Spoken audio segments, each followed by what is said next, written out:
All right. Welcome, Metal Summoners. It is a special Monday episode of the Metal Summit.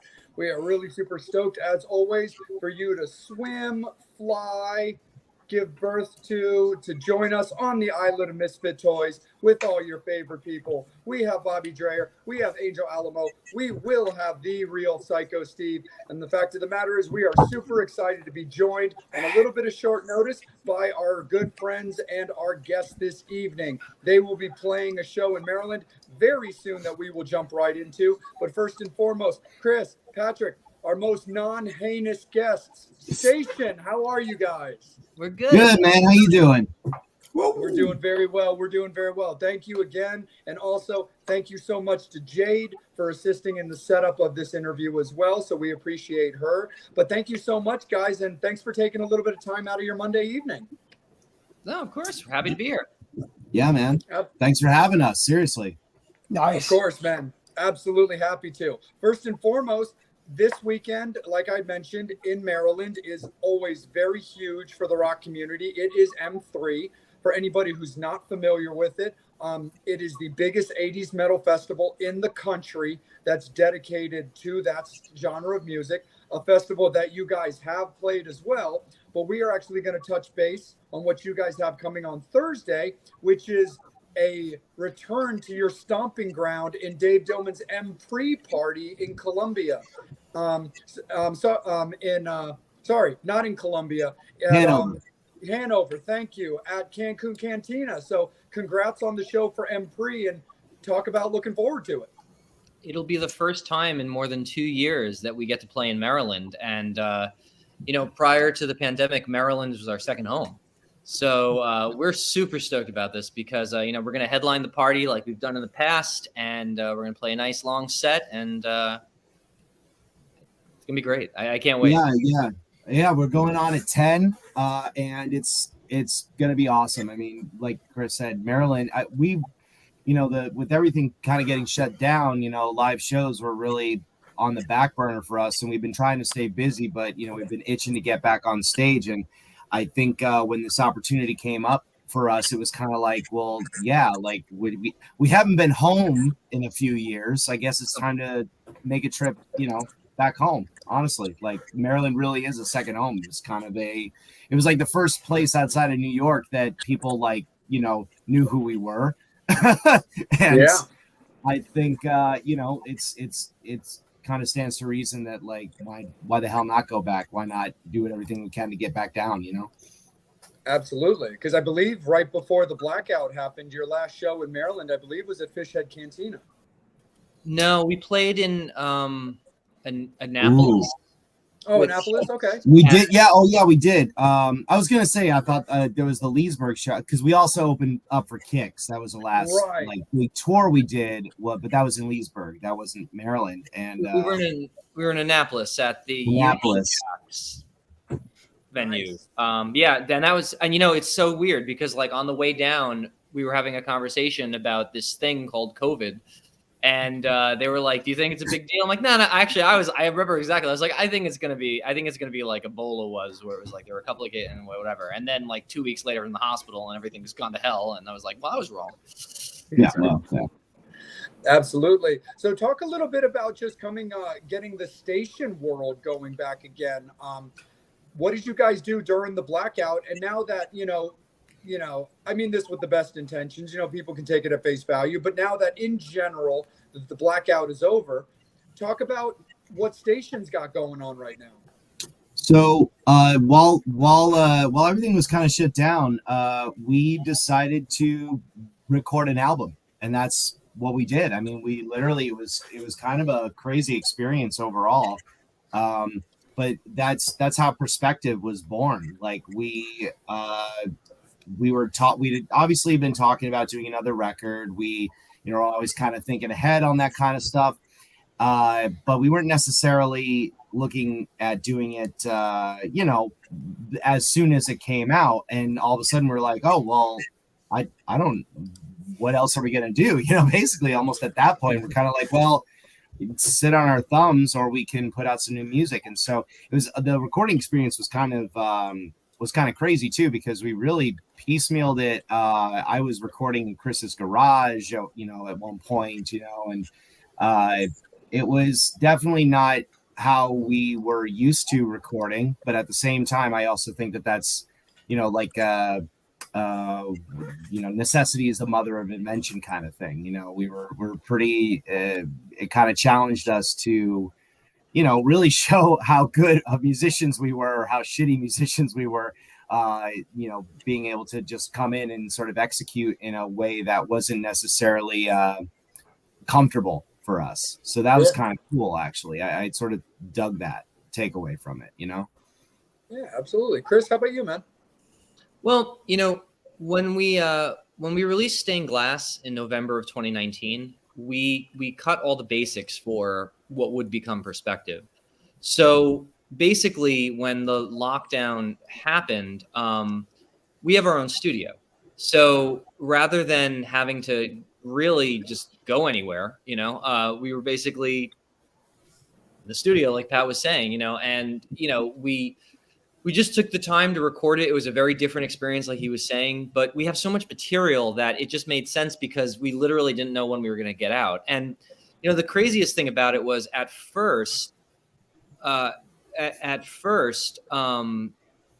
thought we were going to be like past everything by like August or so, and that was the conversation we had with our agent. And then come the summer, it was like the end of the year. And then it just kind of got to this point where it was like, no one knows. And, it's not anyone's fault, but it gets to the point where you're just like, well, I can't bank on anything. So we went full throttle on the recording.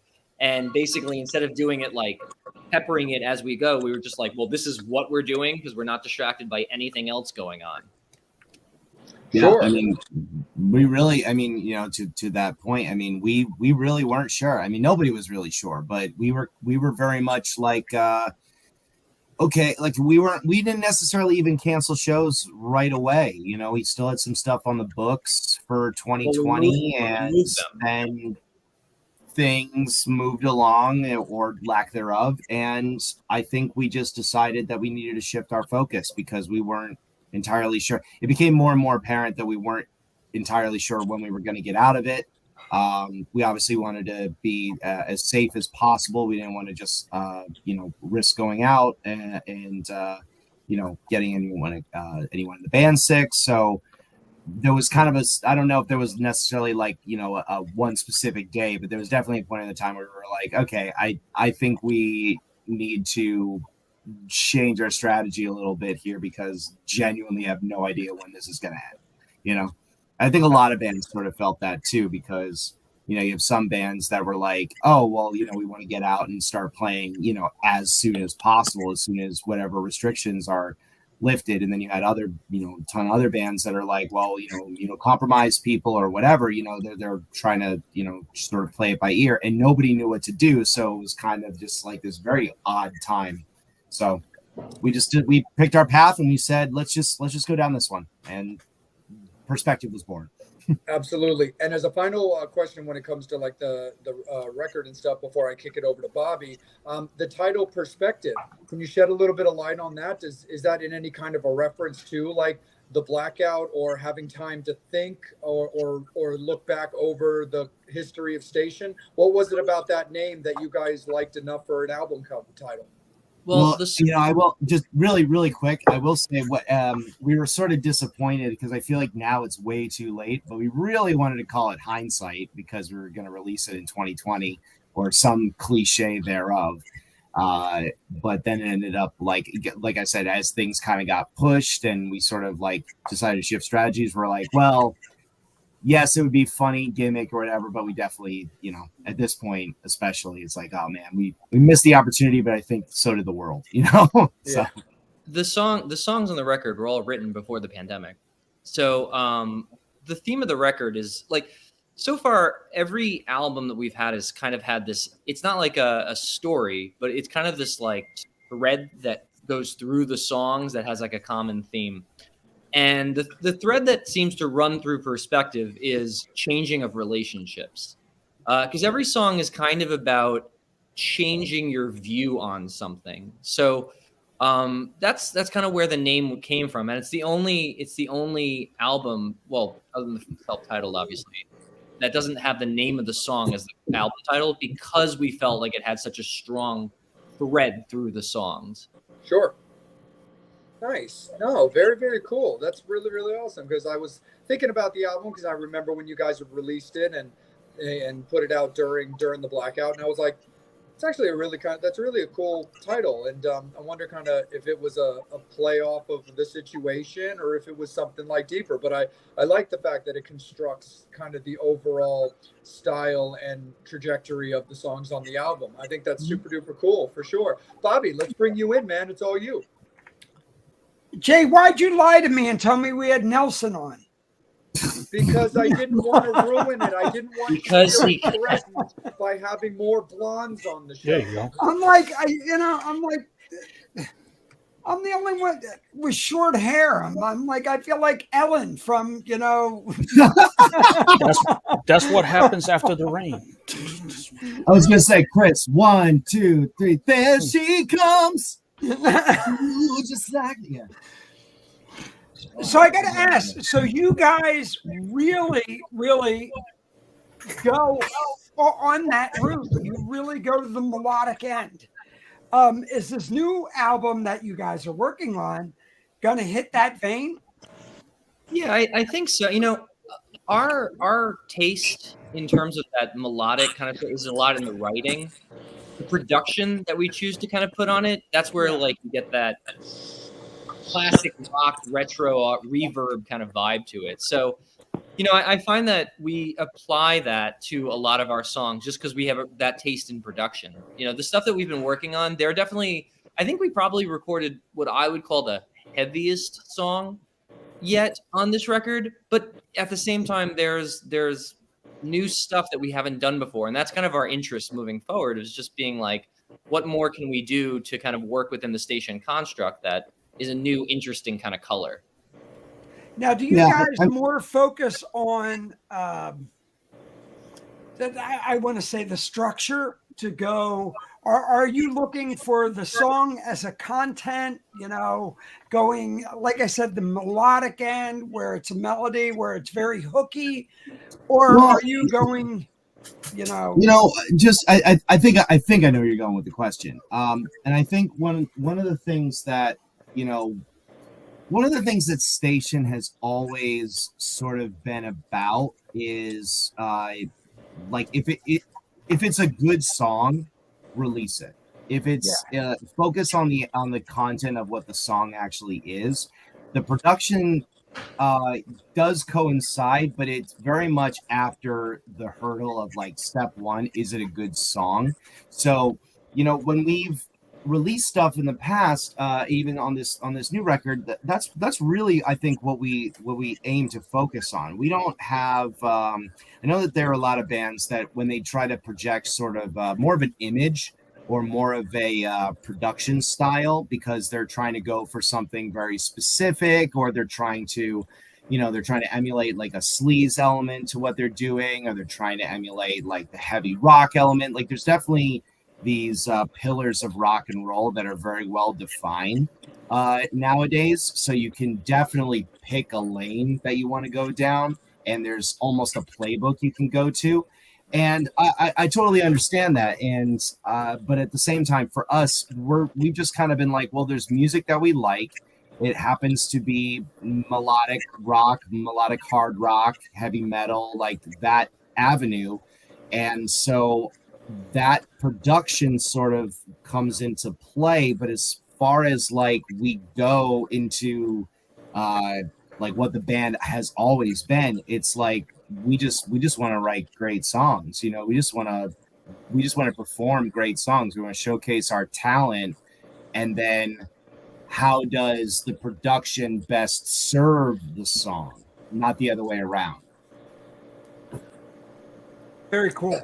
Nice. Absolutely. For sure. Definitely. Angel, let's bring you in, my good man. Looking fly and dapper as always, my guy. How's your day been? Oh, thank how are the you. Metal Summoners? Awesome. Like everybody, I'm counting down, excited for M3. Packing up. So definitely, I guess I'll get to my question then. Some of the fan questions. Um, uh, how did COVID affect your songwriting in general? Because we know at that time is like everything stopped. So just curious to ask, how did that affect your songwriting?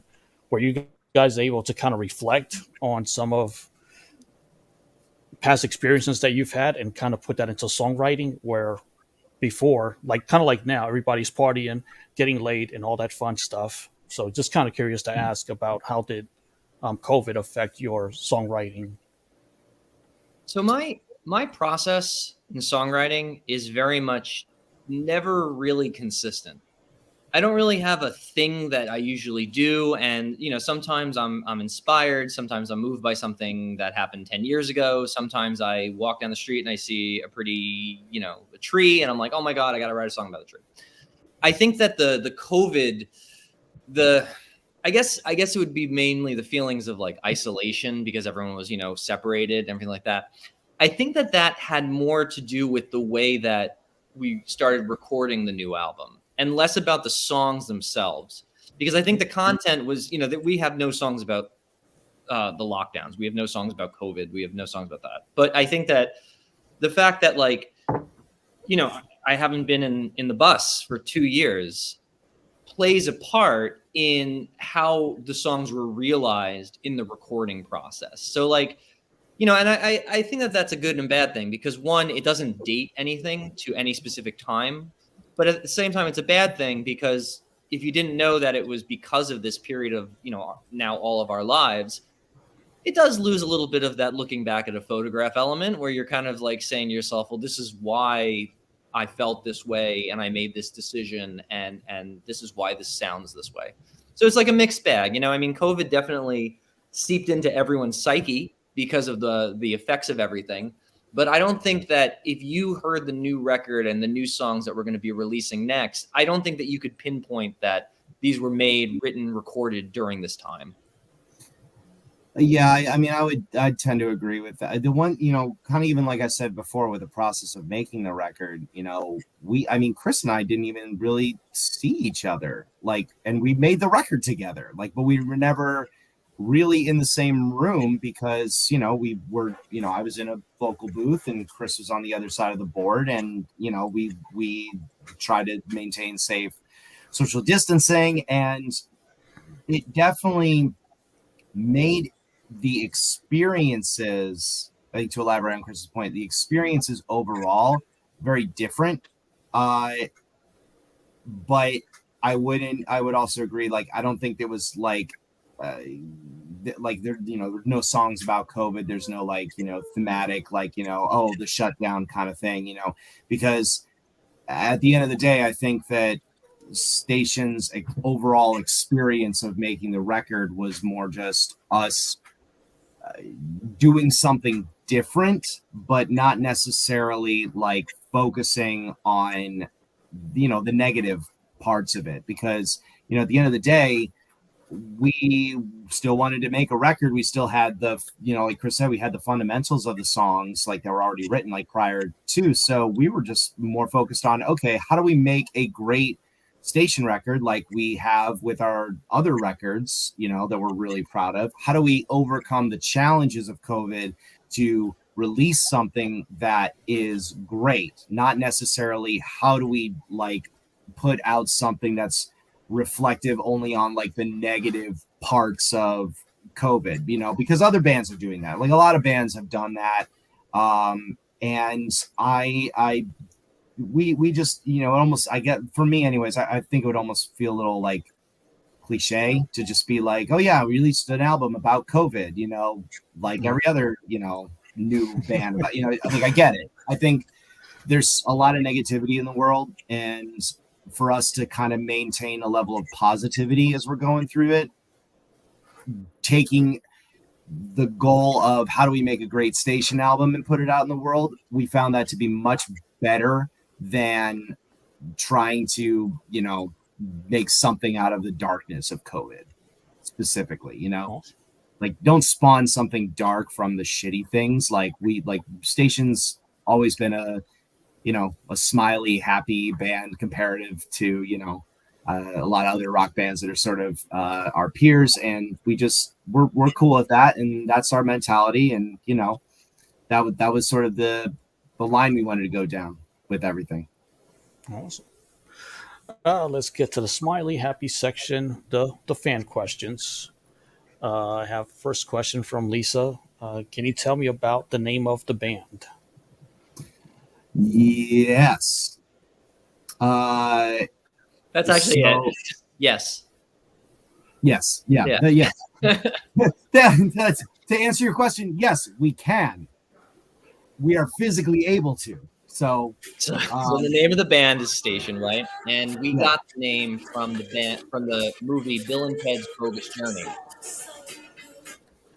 That was not Station, but Nope. we got the name from Bill and Ted's Bogus Journey, and Station is an alien that they meet who becomes a part of their band. And the thing that actually made us kind of like say like that's the name of the band is in the very beginning of the movie, they yell Station, and it was just like one of those like punches in the face where you're just kind of like, that's it. Yeah. So we were actually really surprised that we thought it was a relatively obscure reference, but very surprised by how many people actually usually say to us, does it come from Bill and Ted? And we're like, yeah, we love Bill and Ted. So yeah, I think a lot. Yeah. Some people, I think people went down the path for a while, because I agreed to the name. I love the name. I think it's great. I think that it was one of those not entirely well thought out band names in the world of Google, because you type in Station, okay, there's like a billion thing, train station, bus station, like whatever. Then you type in Station Band, and you get like buskers and the subway or something like that. Oh, Station Band NYC, and then you have like the entire subway system, and it's like you have to come up with a couple of keywords before you get to us. And that was like our first, like, I sort of got why band names, like there was a light that went off one day where I was like, I understand why band names are sentences nowadays. Like, just because, you have to think about that type of shit now. But at the same time, we thought it was just something that it clicked. You know what I mean? Like sometimes things just click. You come up with a bunch of different terrible ideas, and then one just kind of like the light bulb goes off. Every band sort of goes through that where it's like, oh, so we were lucky we didn't have to do one of those like, oh, we performed as a different band name every night until we got signed, and then like Jethro Tull or something like that. Nice. No, it is kind of funny because even just Googling Station, back when like the pop rock kind of dance explosion happened in the early 2000s, there was a band called Metro Station. And just Googling your name Station, those got me guys. so many music Those videos fuckers. for Metro Station. So I thought that was actually kind of funny. So I understand exactly what you mean. Totally. Go ahead, Angel. And Lisa, yes, that's what she was thinking earlier about the movie Bill and Ted. But I'm glad I made no bets on that one because I would have lost. It is kind of cool that the first person that said Station, though, in that movie was Jim from Faith No More, though. Yeah. Right. The Faith No More. Was it like it was like it was like and Jim from the Temple of Faith. What was it? It's the God, Faith it was No really Spiritual Center. Yeah, it's Faith No More Spiritual Center. Spiritual Center, yeah. Yeah. Well, then there's always, the whole Robert Palmer thing. There's Power Station. Yeah, that's what I was thinking. Powder Station or Power Station? Power Station, I thought you said bang the Powder gong, Station. it was, the whole thing there. Man, we really should have thought of this through more, shouldn't we have? Too late now. It's a cool name. I mean, Power but Station was good. Was it Some Like It Hot? Is that the mix song? Some like it hot. The heat is on. Great, I can't get that shit out of my head now. that's Thanks, not our fault. guys. You Sorry, better bro. do that on Thursday night now. Well, Yeah, right. I tried to say Powder Station to get your mind off of Power Station. Fair enough. I guess that didn't work. Jeannie has a question. Will you be touring more since the mask wearing mandates have been lifted in most places? Does that mean you guys will be touring more as things as restrictions become less Yeah, and so on? that's the plan. We definitely have more shows in the works. We have there are some really unfortunate shows that got canceled in 2020 that we're hoping to get back to, that were either on the books, and some were announced even, and some were just totally canceled sort of from underneath us. I think we definitely want to get back on the road. We're obviously as a general rule, we are always trying to stay as safe as possible. I think that the good news is that we're on the other side of everything, and I think that kind of like everyone's sort of dipping their toe in the water, so we're really wanting to get out and play more. There's the only thing I will say is that there is more strategy involved with playing still. Like it's not nearly as restrictive or anything like it has been before, but I think that unfortunately now when we're like planning the dates and planning the routes we want to go, we have to ask ourselves a couple of questions before we get on the road, and that sucks because before it was like oh, Emmy just threw up in the bus, like, but we're about to go on stage because whatever, and now it's like I feel like it would be Emmy just threw on the bus. Everyone take a test, like. Well, the other thing too is that although everything although cases are rising again in the Northeast, unfortunately, but touring takes time to set up, and it takes time to plan out. And unfortunately, it's not a things are okay right now, leave tomorrow situation for us. And a lot of bands in our size, because we're not doing fly dates, we're not doing one-offs, we're getting in a bus and we're traveling around. So, we're in New York. Well, I'm in New York, past New Jersey, but like we're in the Northeast, and the December, January period up here was horrendous in terms of just spread of COVID, and that shut down our plans for April. We were in November when things were actually pretty good.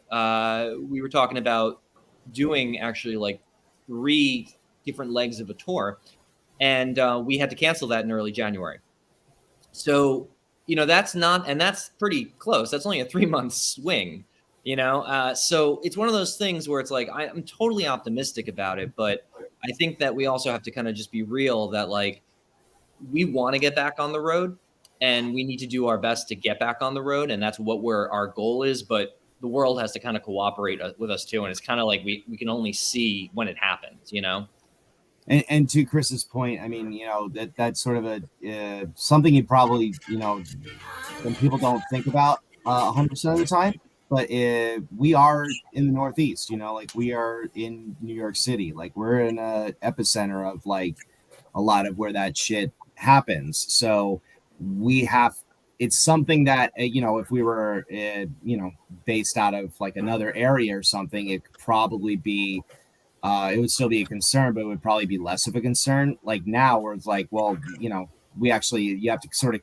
take into consideration the fact that like where our home base is kind of a, hotbed for this type of stuff. So, and to Chris's point, stuff takes time to set up, and you have to have the world cooperate with you, and yada yada yada. So the bus has to work. It's a lot of things. The bus has to work. Yeah, that. So, put a pin in that. But yeah, that there's stuff. I mean, at the end of the day, like we want to play more shows. Like we are actively trying and planning to play more shows. We just have to, unfortunately, be a little bit more cautious about it than maybe your other average band our size. Unfortunately, it's kind of the nature of the game. It's, and unfortunately where we live is where we live, and it's got to, but we're trying, I think to that point, that's why we're really excited about this pre-party show on Thursday, because it's happening. Come hell or high water, I'm so excited for it. It's going to be so much fun. It's going to be blowing off some much needed steam. And we've assessed the risk and decided it was worth it. So we'll be there. Hell yeah. No. Are you guys going to hang around for M3 or? No, we unfortunately have to head right back. Okay. So we'll be there on Thursday, and then we'll be having to come back to New York next morning. Gotcha. When it comes to your show for the M3 party, now that you guys are you have a really solid catalog now, you know, four albums, and what can the fans expect when it comes to your set? Is it going to be very perspective heavy because it's the new material that you're going to get to play live for everybody for the first time, or is it going to be kind of a mishmash of all of the records? It also might be a little too early to ask that question, but what are your current thoughts for the set list for Thursday? It's gonna be a mishmash because we're gonna play probably for like an hour and a half, and you know, we do have 4 albums, but one of the things that we don't want to do is we don't want to kind of like, we want to put on the best show and not play the best song. Not that it's not play the best album, we'll say. You know what I mean? It's like the show has to have a vibe to it. And even though you might say like, oh man, I love that song. Like if you let me pick the best songs, we would play only ballads. That's why we never let him fucking do that. Well, yeah. I don't think that makes the best show. So, you know, we kind of look at our catalog holistically and we say, well, you know, taking these songs that are, you know, both fun to play and we know that the audience might enjoy hearing them, we try to build a show out of that. And, you know, that's usually the best time that we can give. The other thing, too, is that I think it would be a very different conversation if this show was I don't know, like if we released the new album and we didn't release it that long ago, you know, by any stretch of the imagination. But at the same time, we haven't played on stage regularly for, you know, so long. There's a conversation almost to have of like, especially for our fans in Maryland, who are like some of our most loyal fans in the country, if not the world. We know what you want to hear. Like it's been a few years since you've heard a couple of like the songs that, you know, you're usually shouting at us when we're down there. And I think, you know, it would be wrong for us to not play some of the hits, if you will. So there's a couple of oh my gosh, that's funny. There's a couple of songs that obviously we are going to play off the new record. That's really funny. Well, I'm laughing really hard, like on the inside. I'll explain. But you know, at the same time, like we had our rehearsals, we were going through the sets, like we wanted to put on a really solid show and make sure we got in all the songs that people want to hear, and obviously to promote the new record as well. It's just there's sort of a different conversation when, you know, the record just comes out and you will have like a 45-minute set versus when you have a longer set and like some time has gone in between, you know. So that's sort of that. Chris is terrified of moths. No, Chris isn't terrified of moths. Let me tell the story. So we're playing in Bill's backyard. They had like a big barbecue event, and you know, which is already like for Chris Lane, like getting him outside is like, you know. So we're playing in the backyard, and we're playing acoustic, and you know, it's been some time since we did that, so maybe my memory is a little fuzzy. But this creature attacked me and jumped on the guitar and like started flying around and got caught in my hair. So like I'm like mid song and I'm like fighting this thing off, and Bill's like swatting him and helping me. And you know, I'm not a outdoorsy kind of guy. You know, my idea of roughing it is usually a motel without cable. So it's one of those things where it's like I don't like insects on me, and he came to my rescue and he got the thing away from me, and the show went on and it was wonderful. Nice. Yeah. That's awesome. That was pretty funny. I'm not, you know, the funny. I will say, in Chris's defense, I might have done the same thing if I knew it. It's just it was in my hair. What are you gonna do? It's in my hair. It has to get out.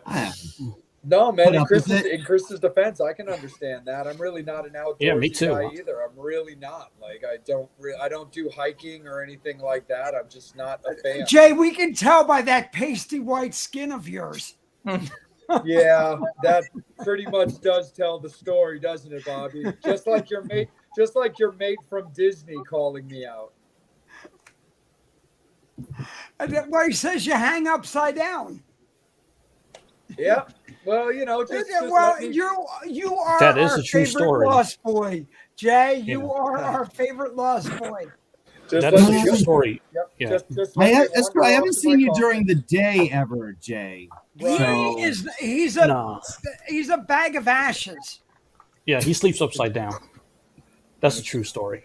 Yeah. Well, just, that's what I didn't. Isn't that what Mick Jagger does? Like, isn't he, or Keith Richards? Keith He Richards. sleeps upside down. That's why no Either mortal that weapon, or he snorts no his man-made dad's weapon can kill ashes. him. yeah, I just crawl off to my little coffin. That's just how I like it. Yeah, I got you. Absolutely. Bobby, it's all you, bro. So, with this, what is 2020 is such a weird year so far. I mean, everybody's Considering going out it's 2 on years tour. later, Are that's you looking at doing, solo gigs are not the thing? Are you doing festivals or what's, what are you looking to cling on to? For touring this year, Yeah. I don't think that we're going to be playing any festivals this year. I mean, actually, festival season is pretty much upon us, so we're not doing that. I think that what's a lot more realistic is come the fall, we'll probably do a run of shows that lasts 2 weeks, maybe 2.5 weeks, and we'll kind of go back to markets that we've been to in the past, through the Midwest and the South, and come back in the Northeast. I think that that's about as aggressive, I guess, as we can comfortably go right now, just with the risk, and we were talking about this earlier, of things just canceling on us, because we can't. The size of the band dictates the fact that we can't have a 2-month tour and have half the tour cancel, because that will just completely upend everything. So we have to be a little more strategic about where we go. Yeah, I mean, like, that's the thing is you see, like, when the Foo Fighters canceled a bunch of shows, and it's like, oh, well, we'll just like make up for it like the next month or something. And for me, it must be nice, because for us, like, we would not be able to do that. You know what I mean? Like, we have, we don't have that type of crew. We don't have that type of, sort of infrastructure. So it's much, that's goes back to the strategy part of everything, is that we have, unfortunately, to think about like more of that type of stuff, because it's not as easy as, oh, I got COVID, I guess, we'll just cancel the show tonight, or like, well, the good thing we got that deposit check in the mail, so we only lost, half of the show revenue or something like that. We get kind of screwed in that. So you just that's kind of what I mean, is that like there's not really a straightforward answer to it a lot of the times, which I know kind of sounds like I'm dodging a question or something like that, but it's the God's honest truth, is that there's really not this like definitive sort of path to go down with this stuff, because we are we budget ourselves, we do we plan a lot of stuff ourselves, like there's a lot of things that just it is not part of the major label machine that could allow for us to do something like that, and for us to say to you guys like, yeah, we're totally going to do this, and like this is going to be fun, and this is our circuit. We just the pains of being where we are, unfortunately. So, for both of you, again, do you find your market is bigger in Asia and Japanese market and Europe than it is in the States? I don't know if it's bigger, but it is. There are a couple of pockets that have kind of astounded me over the years. Like, we've gotten some emails from like distributors in Japan and distributors in Germany, and our streaming numbers, when we look at those, like after the US, it's like Sweden and Norway, and it's like that. I mean, on one hand, you're kind of like, huh? And we've never toured in Europe or Asia. Yeah, we've never toured in Europe. So when we've gotten those types of emails, we're kind of like, really? Like, how many CDs do you want? Like, we're station, not metro station, right? Like that kind of conversation. And so I wish that I could tell you like it's like a definitive numbers, but at the same time, I look at the evidence. I'm kind of like, I don't know, man. maybe we should go to Japan. We might get off the plane and people will be like, "Oh, Patrick, station," like who knows? Well, you look at some of the bands, and the big thing that hit us with the reason I brought up the question, Skid Row, the new lead singer he brought in, from Heat, who came in. I got a good friend of mine, Neil Zaza, can't sell 600 seats here in Ohio, goes to Japan, 20,000 seats, goes over to Europe, boom, explodes. But shit doesn't happen here. I think it's also the difference is that station exists everywhere at once, where it's like different from in the past where things have to kind of spread. Because like when we put music out online, anyone can hear it, whether you're in Tokyo or you're in New York or you're somewhere else. So I think that whereas it used to be like local scenes, like there's a boom coming from Seattle because people in Seattle are listening to style music and it's spreading outwards. Now it's not as exaggerated because there's no real epicenter, because when you release it, it's everywhere at once. So we've been pretty fortunate to pick up, like Pat said, pockets of people who, instead of saying, well, I'm in, the equivalent of Seattle, it's more like I'm interested in the genre, I'm interested in the taste, and then they'll seek us out. So, to your point, it seems that there's a market in a lot of other places in the world, and we would love to one day be able to visit them. Yeah. So honestly, for any Japanese or German or Swedish promoters who are listening, send us an email and let us know where we can play. Because do you think honestly, it's based, like I've been before saying, I throw it back to Jay, but do you think it's based a lot on marketing and the label? Because if you look at Frontier and a lot of these guys who are based in Europe, it seems those bands are the hot pocket over there. It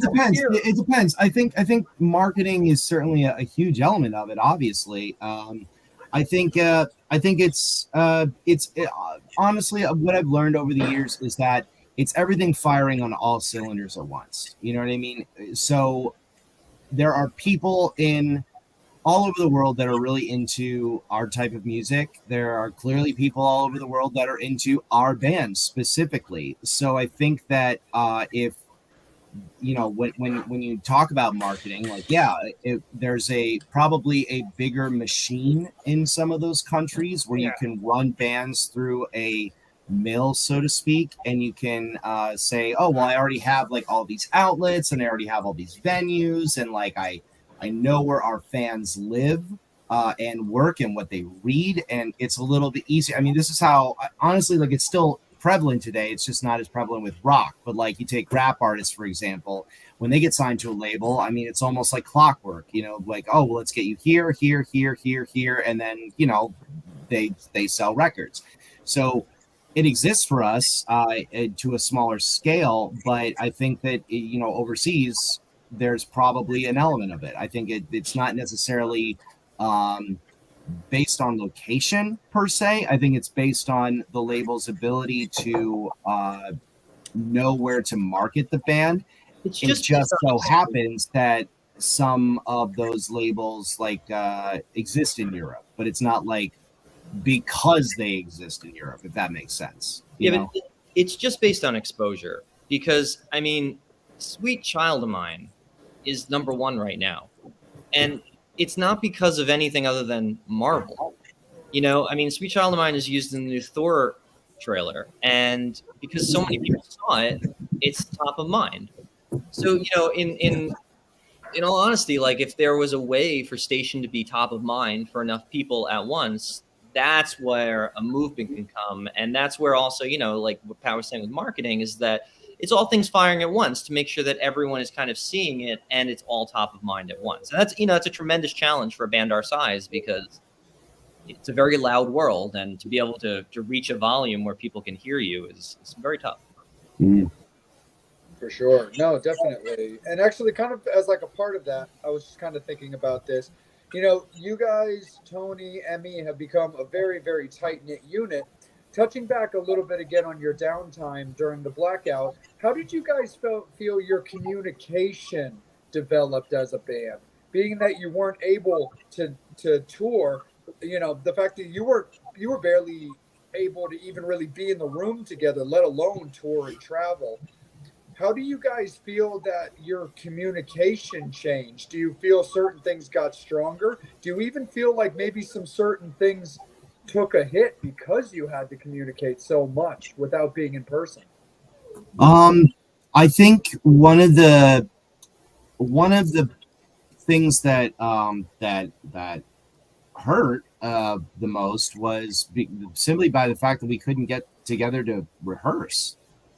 Like real rehearsal. Get in a room and we're all just like four sweaty dudes like banging out the songs, getting the transitions right.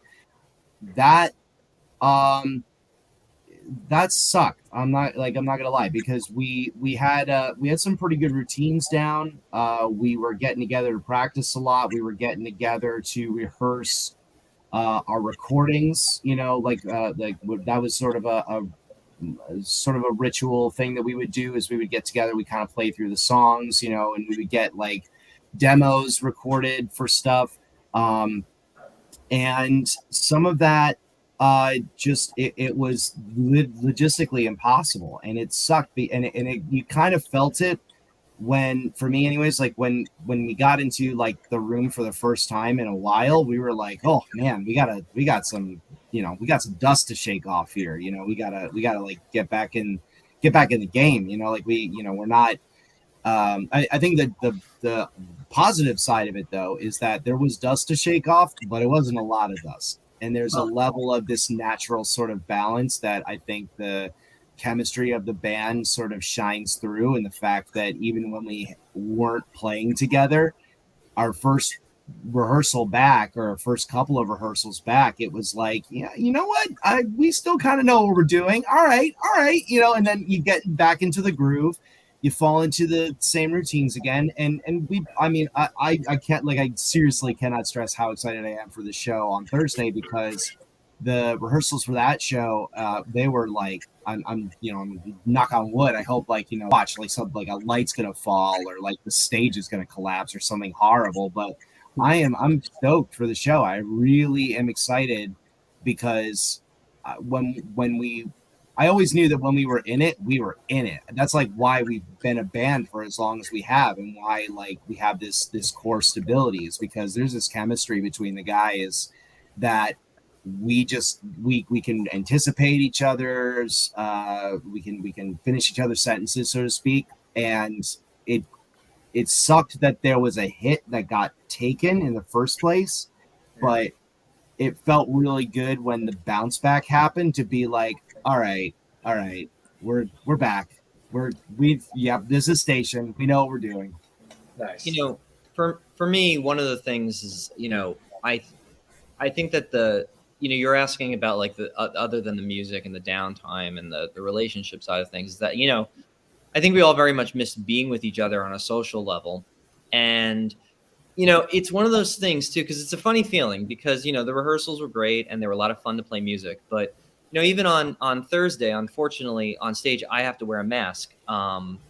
So because in my house, I have someone who's immunocompromised, and she's recovering from something. So, it just is. But prior to this, never really thought about wearing a mask. And it's one of those things where it's like, I think it's Geddy Lee. He says he plays the shows for free, but people pay for his travel. I feel that way too. I like that. But the truth is that, like, it's that reminder that we can't just be free with each other. We can't just be, old times kind of thing still. And I'm hoping that we're edging out of that. But that's the thing that for me is the biggest hit, was because, don't get me wrong. Technology has made it so that you can record a song and never see each other ever. I don't think it's ideal, but it exists.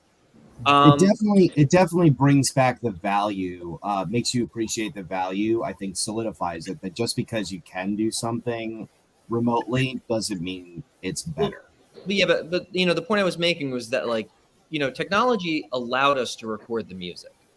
like that was never in question, you know, and we were very fortunate that we had the technology to do it, because that would have been a whole different problem.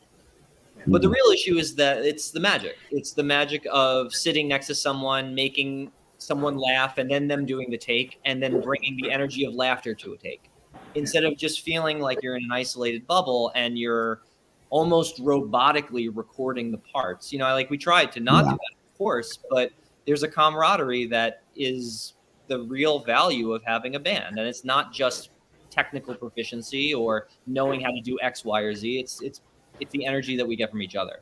So that's definitely the hardest thing for me, in my opinion, because we're still not fully back to that, you know, and I don't know when that's going to be even, you know? Yeah.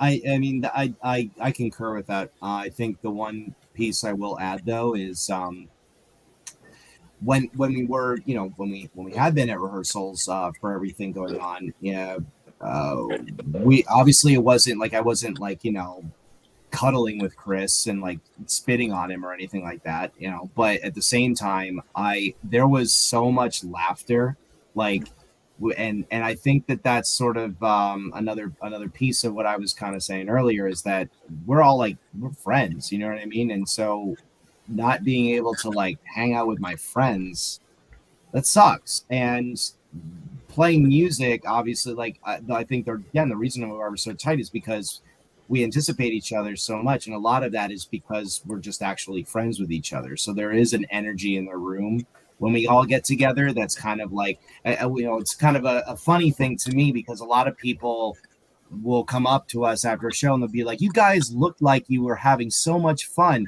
And my answer is, no, we were. That's because we were. Like, we're not playing a part. Like, when I laughed on stage at something ridiculous, like, it's because something ridiculous happened and I laughed. Or like, so, you know, we'll have inside jokes or something in the band, you know, like Chris will mouth something to me, which he can't do this time. He's going to have a mask. So I really hope you don't have any technical problems, Chris, because you're going to like, I'm not going to be able to hear you, and you're going to be like, I'm going to be like, play it again.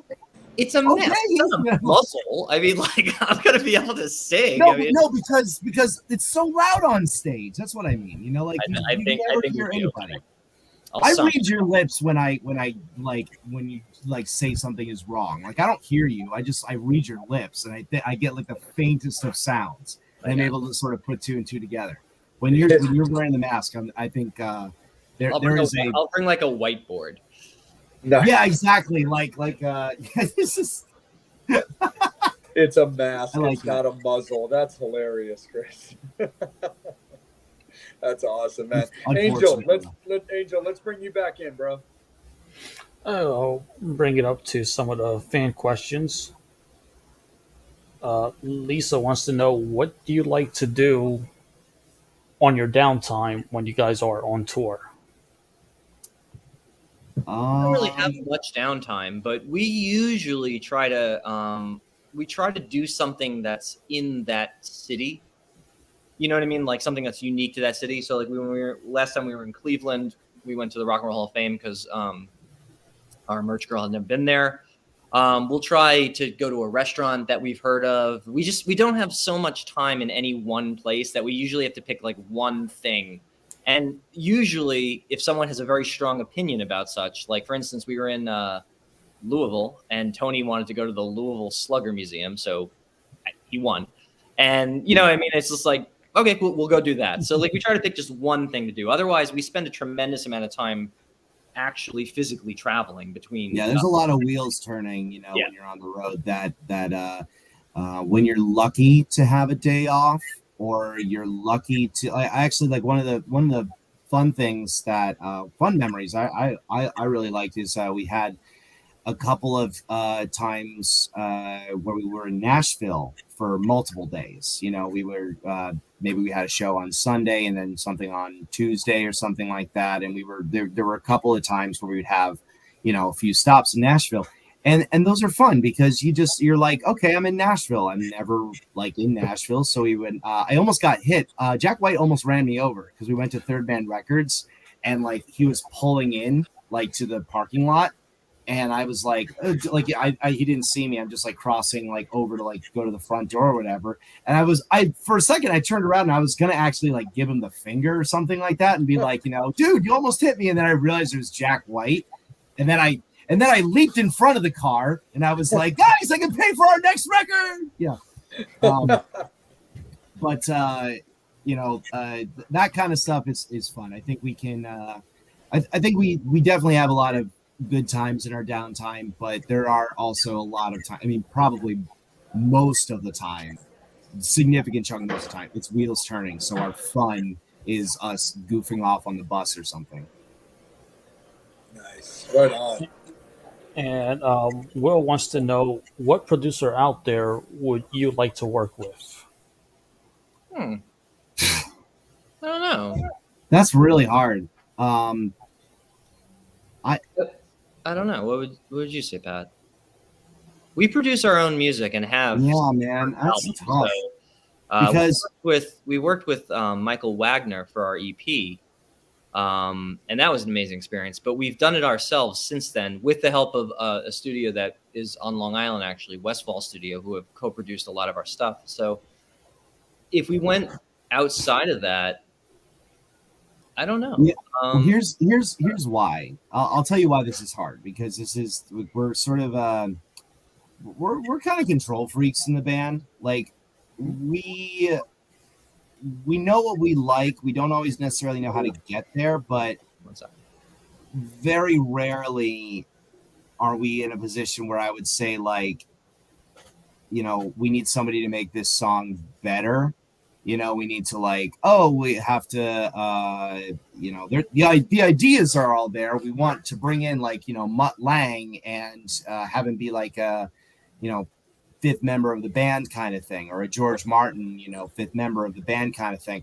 And I'm not inherently opposed to it. I just think that it's weird. Like the longer we've been a band, the more comfortable and sort of set in our ways we are with that kind of stuff.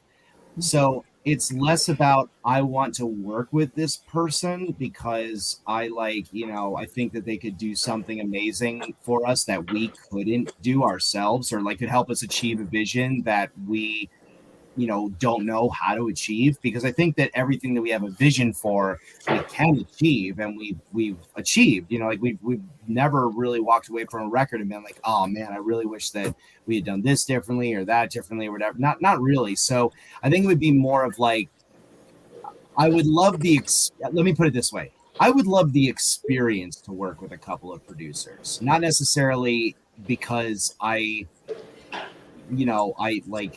think that the record would be something better than what we could achieve for ourselves, but more just almost to be a fly on the wall. I would love to see what it's like to work with Mutt Lange, for example, because the stories I've heard over the years, they sound like he's just an incredible producer. I'm sure that there's so much stuff that would come out of that situation that we would be like, oh my God, whatever came out of it would be amazing.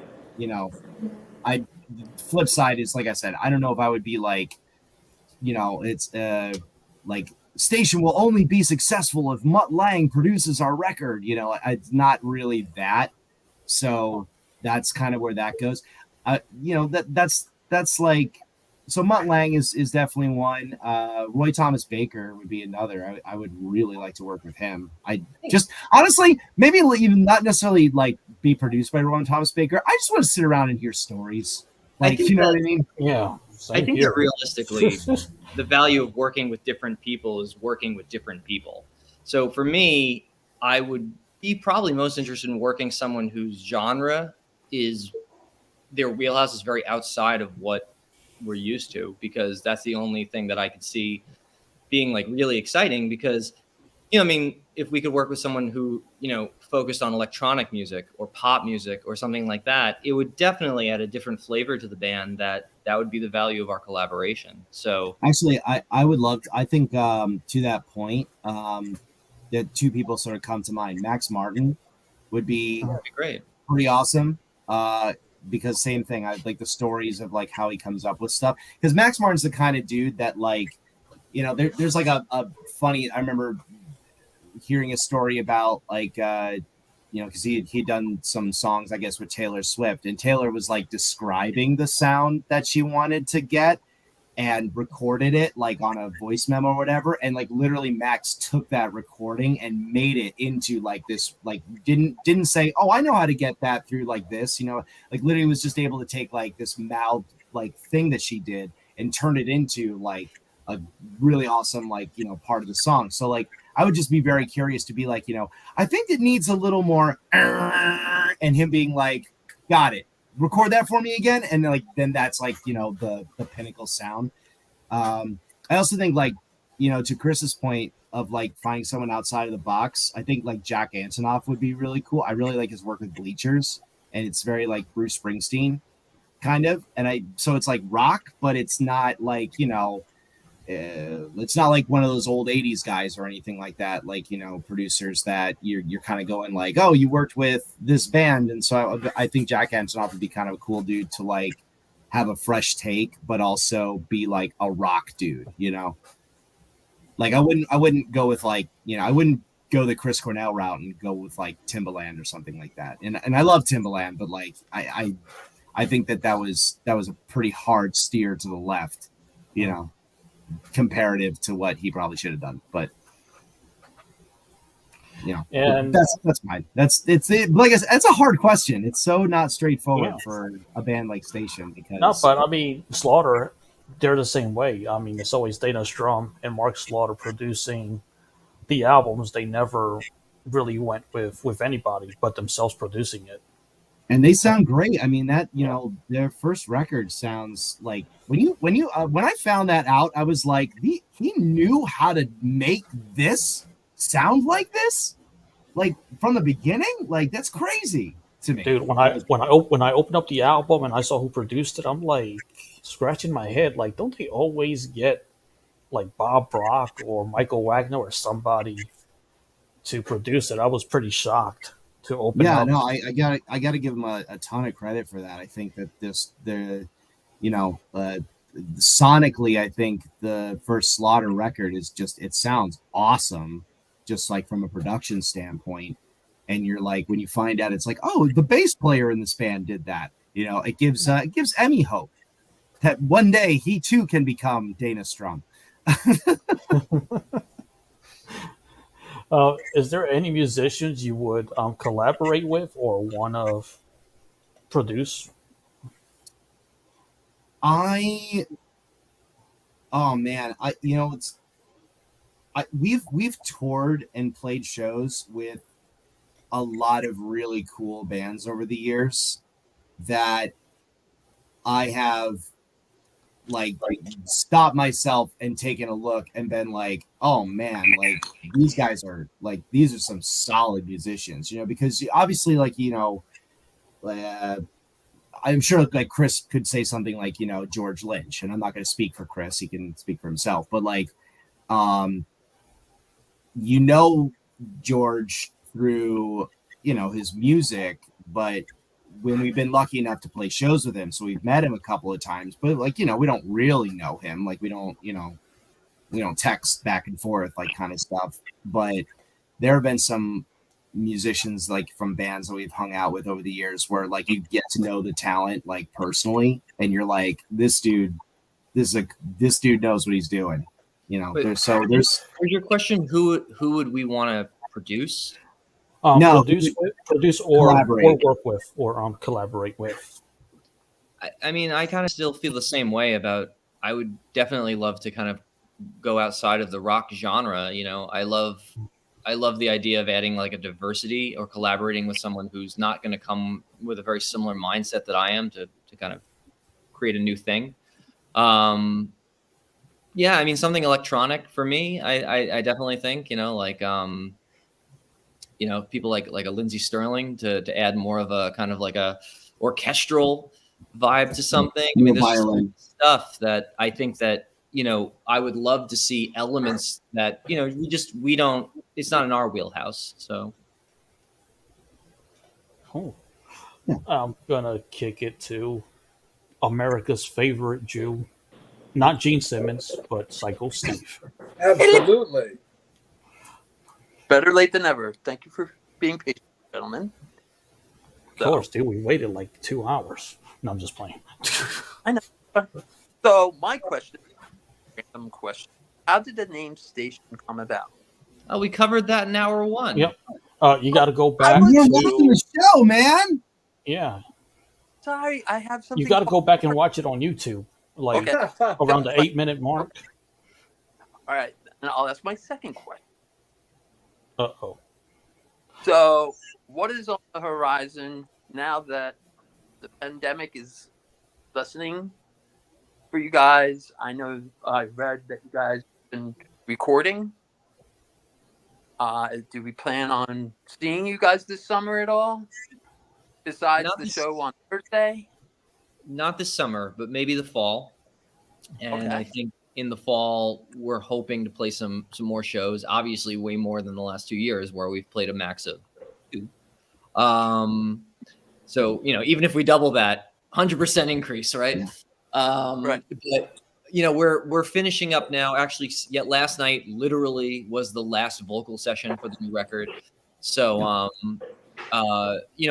we're probably like 80% done with our new record. So we're gonna focus on that for the next couple of months, and then assuming the world cooperates, we'd love to be back on stage in a town near you. Sweet. I can help with that. Absolutely. We definitely are all about that for sure. So fans, it is last call for alcohol, guys. We definitely want to be able to allow for Chris and Pat to enjoy the rest of their evening, and we do appreciate them. So guys, last call for alcohol. Final questions, comments, anything you want to say to the guys, any love you want to give, it is definitely time to do that. One of the things that I wanted to ask you guys is, so now that everything to a certain degree is over, how do you kind of want to see the trajectory of Station go as far as like your next series of like personal like achievements? Because you've had these albums come out, but then having these 2 years kind of taken out of your band history, has it changed at all the way you're kind of looking at your preferred trajectory for the band's direction? I don't think our preferred trajectory has changed. It's all just about trying to play our music in front of as many people as possible. I think that the real thing that's changed is the vehicle that does that. And, in the last 2 years, the world has migrated online to the point where digital transfer of everything is so prominent that like us trying to get music to the far reaches of the world via social media has become easier than trying to play a show in Pennsylvania. So that is the reality of the world we live in. And I think that, the next, I don't know what to call it, chapter, push, I don't know, the next couple of years. I mean, it's basically about trying to get as many people to hear our music because, we released our first record in 2015. If someone hasn't heard it, it's new. So if there are 7-something billion people on Earth, right? 8 billion people on Earth, we've got some people to reach. So I think that for me, I want to see us take what we've done, what we've put our real heart and soul into, and make sure that it gets a fair try to see if we can get it in front of as many people as possible. Yeah, I mean, honestly, it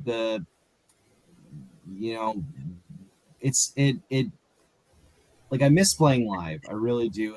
And it's very unfortunate that we are not so far away from it that, we can just kind of go back to business as usual. And that was a huge component of the vehicle in which to achieve our goals, was trying to play live more, trying to build bigger shows, trying to play in front of more people, get more touring opportunities. And because even in that field, because a lot of bands, there's different ways you can go about doing that kind of stuff. You can hit the pavement and you can play 300 shows a year in small clubs, and like that's how you build a fan base. Or you can, you can try getting on festival circuits, and that's how you get in front of people.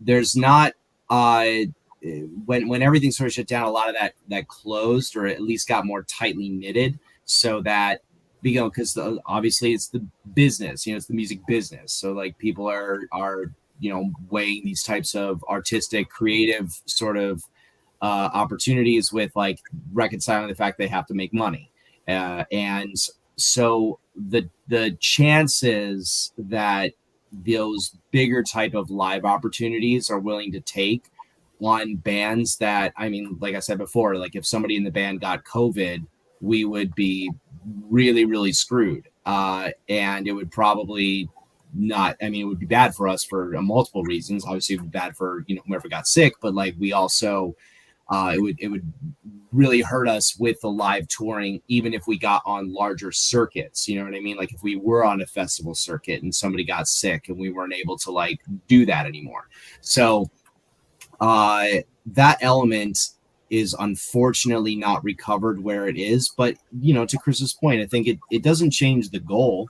Like it just the vehicle in which, we get to our goal. I mean, really, like the funny thing is, like one of the first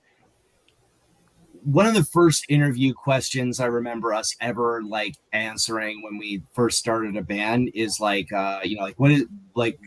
what was the biggest goal the band wants to achieve? Like, like what's your end goal or whatever. And our joke, but it's serious joke, was like, we want to be the first band to play on the moon, and that's completely, that's still the truth. I mean, in all honesty, like we really do want to be the first band to like play on the moon. We really, we have our lofty dreams, goals, and ambitions, and that really hasn't changed. It just, it's which are you on team Elon, or are you team Bezos, or are you on team who's the Virgin Atlantic guy, Richard Branson? Yeah, him. Like, so we're gonna get there one day. It's just, which vehicle, which of the three rockets do you actually want to get launched into? So nice, very cool. Yeah, you guys just need to compete with Wild Stallions and play the Grand Canyon and play Mars. Exactly. That's how it needs to happen for sure. Bobby, let's kick it to you, bud. So what can we expect exciting on Thursday? I'm sorry, say it again. What can we expect exciting on Thursday? Well, I mean, we'll be there. We'll be there. I mean, that's the first time in a while. No, I don't need that. I need something that's going to make people want to go there. I mean, look, we're going to be there. I'm like, well, you haven't played in a while. So what are you doing different? I feel like you're just strengthening my argument. Like, I think I think that there's an energy that we'll kind of have with us because it is literally the first travel show we've played in more than 2 years. And that was, it's almost like not touching your pee-pee in a month. I mean, sure. Can go that long without peeing. Remember how you asked me a question? I kept it clean, Jay. See, I use none. No, it's like about it. You guys haven't played in 2 years. Are you going to go out there? I'm just saying, you're not going to do it in 5 minutes like most of us do. But you're going to give it your all. Of course. I think what you're going to see is like what. All right. Let me put it this way. I think that there's a level of just like of happy, good feeling that everyone always walks away from after a station show. Is that like a happy ending? I have. Oh, wait, hold on. I have a good way of thinking. For the longest time, we lived in a world where we were so in the weeds of the band. We were always traveling. We were always playing shows. We were always recording. Pat and I would jump from thing to thing to thing to thing to thing. And we always had this kind of like weird kind of thought where it'd be like, wouldn't it be great to attend a station show just as us, to watch station and see what that's like? This is what that's like for us because we've been deprived of that for so long. we're just so excited to see each other on stage that it's a different type of energy than ever was before. Because not that we're not grateful for being on stage, but we're extra grateful for being able to do what we love with each other for the first time in so long. There's that kid in the candy shop element that we're bringing to this show. My question is, here's what I'm really trying to get, and it's probably not coming across. First timers coming out, 2 Right. years, you guys haven't hit. What are you going to give them? You know, it's kind of like meeting that dude on Grindr and Tinder. Sorry, it's one of those sites. But you meet for the first time. Are you going to sit there and schmooze them? Or are you going to go, yeah, we're stationed? Well, I hope the latter. I mean, we're going to try to bring it as best we can, like we always do. Oh yeah, and I've been like I've been warming up for like 3 weeks now. Like I'm like every single fucking high note that I hit on every single record is happening on Thursday. No holds barred, because that's the thing, is that this is very much like we expect. I mean, we expect to be at our peak, and we very much expect it to be like an explosion of just awesomeness. And like we're really shooting for the first time in a really long time, like 2 years, to just do something that's like flawless, basically. I almost wanted to laugh there. So you said you were shooting in a long time, but I know what that's like. But Jay and I will be there, so we'll judge your shooting. You let us know how it went. I'll bring my own measuring tape. Absolutely. There you We will go. definitely check the distance. I have for one. sure. Well, I'll bring mine too. Nice. Oh, that's How pretty long is good. that? Oh, mine's is bigger than that. I was gonna say, It always I is, as it should be.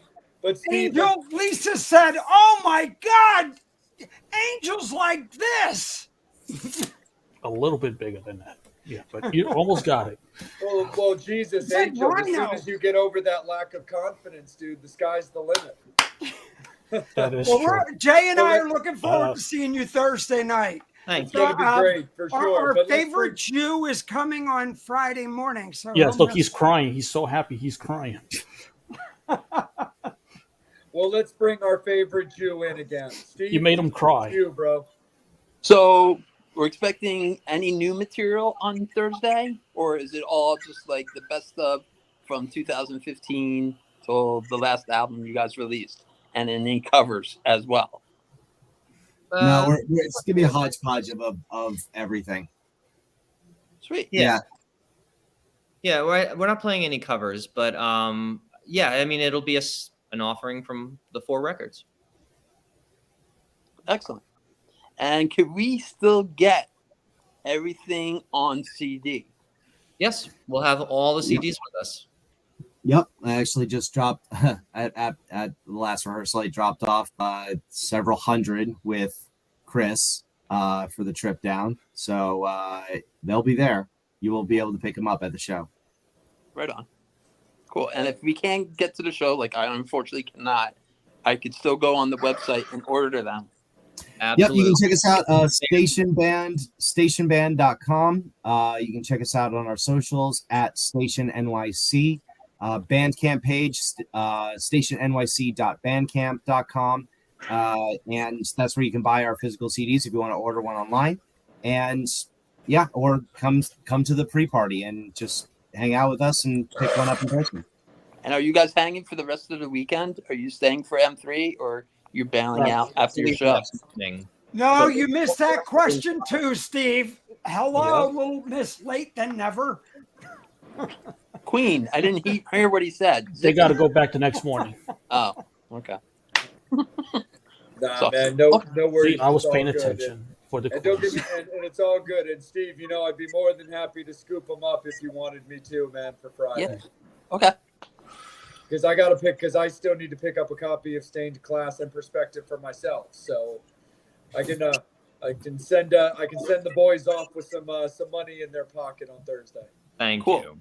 Thank you. Sounds good. Yeah, because believe it or not, my car still has a CD player. That's why I bought it. My car does too. And an ashtray. and an ashtray. Angel, let's kick it up to you, man. A final question from yourself, if you have one, or any final questions from the fans before we cut Chris and Pat loose. Guys, I love this question. What has been a crazy experience you all encountered while on tour? Metal Summit. I was gonna say dealing with Bobby. So I'll tell you a funny story. We pull in. We're playing a show in Chicago, and we got to Chicago early, so we go to the hotel. And Emmy and I are walking around the hotel, and there are all these people there with they're like backpacks, but they're the backpacks that roll behind you, and everyone's looking at us. And, I mean, don't get me wrong, we have long hair, we kind of stand out, but people are really looking at us. And at first it's kind of oh, they're looking at us. They think we're someone or whatever like that. And then it gets a little uncomfortable and people are staring. And we found out that there was a hairdresser convention at the hotel. And all these people thought we were either the hair models or something like that. And everyone's literally staring at us. And we're we just play in a band. They're oh, it was the funniest. It was the funniest because thing. People are literally coming up to us just being because people will come up to us every now and again, be oh, I love your hair. I love your hair. And it was literally just I'm not even kidding, maybe 30 women all within the span of 5 minutes coming up, just being your hair is pure. And it was like I said, uncomfortable after a point where you're just huh? So now you know why I shaved my head. There you go, to avoid the attention. I'm sure that's why. Oh, I didn't know there was a hairdresser convention. I neither did we. Didn't either. We showed up to this hotel. That's where I'm sending Steve. Okay. Thank you. Honestly, you want to talk about booking a show? We got to play there. Damn straight. Oh, yeah, exactly. Cool. Angel? That was my question. Oh, okay. Absolutely. Back to you, Jay. Nah, for sure. Definitely. Well, guys, we really can't thank you enough for spending your time with us. Of course. We're really, really stoked to get to see you. I know you guys are super duper hyped to get back out and play shows and just be able to do everything that you guys do for us here in Maryland, for the fans, the Metal Summoners that are watching, for your fans, for the mayor, Aaron Shepa. He's going to be super duper stoked. But again, Chris, Pat, thanks for spending your evening with us, guys. We really appreciate it. Looking forward to seeing you Thursday. Thank you for having us. Likewise, thank you for having us. Seriously, I mean, just as much of an honor for us. We really mean it. Thank you guys so much for your support. Thank you guys so much. And again, Jade, thank you so much, love, if you're watching, for your assistance and everything. We appreciate you so much and your support. So fans, summoners, station fans, make sure that you're following them again, like they said, on all of their socials, Station NYC, and come out to Cancun Cantina in Hanover on Thursday night for the M3 party to rock out with Station as your precursor to the M3 party. So thank you again to Chris and Pat and to all of Station for spending their evening with us. Before we cut out, we want to let you guys know that we will also be at M3 doing interviews, doing photography, and being all over. Metal Summoners, we really want to see you guys and hang with you guys, have a drink, take some pictures. We're really stoked to see you. And also, we want to remind you guys that the next big event involving the Metal Summit is going to be BLE's Masquerade show in late July at the 2300 Arena in Philadelphia. It's hosted by myself and Steve officially, but Bobby's going to be there with his big long lens, and Angel Damn will be straight. there I with might his have the big, little one, long too. Whatever.